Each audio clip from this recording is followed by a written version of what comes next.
Kapitulo 10, versikulo 7 ngadto sa 10 nga nagingon.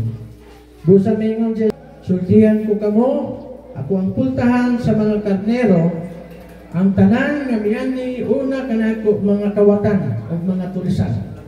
O busa wala mamati kanila ang mga karnero. Ako ang pultahan, ang musulod agi kanako maluwas. Musulod siya o bubula o makakaplag siya masibsib.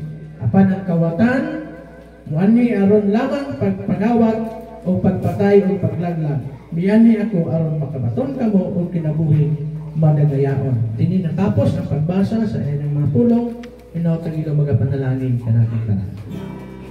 Pagkatahon o Diyos, tulong sa kinabuhi.